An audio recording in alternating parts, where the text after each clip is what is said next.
तज़किरा कर रही थी उस करिश्माती शख्सियत का।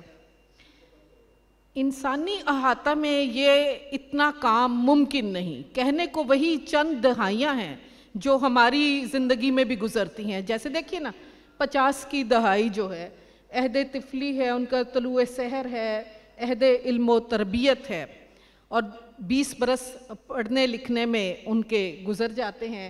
और उसके बाद 71 से लेके 80 तक अहद तश्कील फ़िक्र है, जहाँ पे उन्होंने डिसीजन कर लिया कि उन्होंने कौम की डोर थामनी है और लोगों को एक ऐसा रास्ता दिखाना है जो हक का रास्ता है, तालीम का रास्ता है, रोशन ख्याली का रास्ता है। वो रास्ता जिस तरह से इस्लाम को इंटरप्रेट किया जाता है, ये वो रास्ता नहीं है। ये वो रास्ता है जब जदीदो कदीम तालीम को मरबूत कर दिया जाता है, जब कंप्यूटर हाथों में थमा दिए जाते हैं और फ़िक्र को रोशन ख्याली के साथ खोल दिया जाता है।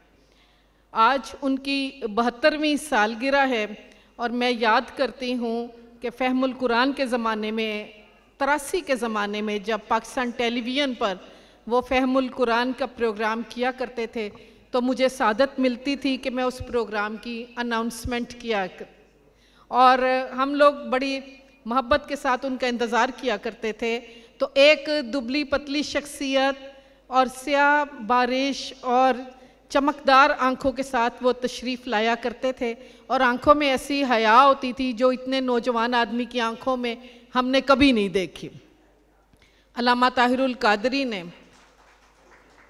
जो फ़हमो तदरीस की दुनिया खोली, उनका सफ़र और उनकी जो एक तयन था मकसद का, वो बड़ी इब्तदाई उम्र में ही उन्होंने कर लिया हुआ था।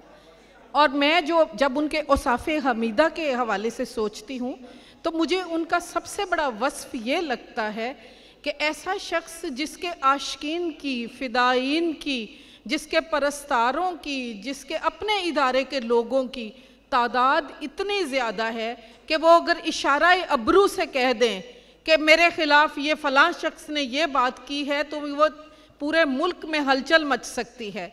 लेकिन चूँकि वो लॉ के भी स्टूडेंट हैं, उन्होंने कभी अनलॉफुल बात नहीं की। उन्होंने कभी ऐसा अपनी ताकत को कभी नेगेटिव तरीके का इस्तेमाल नहीं होने दिया।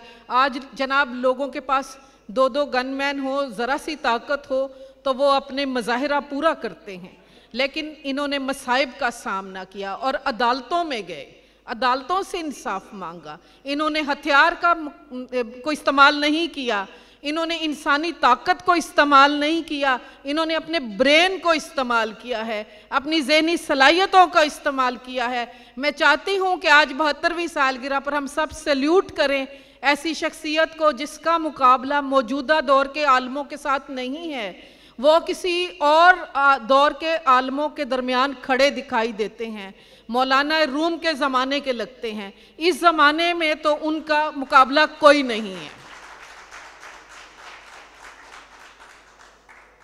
मैं दराज़ी उम्र की दुआ देती हूँ और उसमें भी मकसद ये पिन्हा है कि जिस तरह उन्होंने 5000 मौज़ूआत पर मबनी इंसाइक्लोपीडिया कुरान पाक का उन्होंने तश्कील दिया, जिसमें आप तमाम ज़िंदगी के मामलात को टॉपिक्स के लिहाज से निकाल सकते हैं, इंडेक्स में देख सकते हैं। इसी तरह 40,000 अहादीस के लिए वो अपनी ज़िंदगी का एक एक लम्हा सफ़र कर रहे हैं, वरना कार सियासत उनके लिए मुश्किल नहीं था। कार सियासत में उन्होंने अपना एक ही जलवा दिखाया था तो पता चल गया था, और जो उन्होंने इस्तीफ़ा दिया अपना किताब की सूरत में, वो भी खासे की चीज़ है। अल्लाह ताला ने उनसे बहुत बड़ा काम लेना था, ये छोटी छोटी पार्लियामेंट के काम नहीं लेने थे, इसलिए वो बड़े मकसद के लिए गोशा तन्हाई में बैठे हम सब के लिए काम कर रहे हैं। मैं कहना चाहूँगी कि सरकार आपको बहुत बहुत सालगिरह मुबारक हो।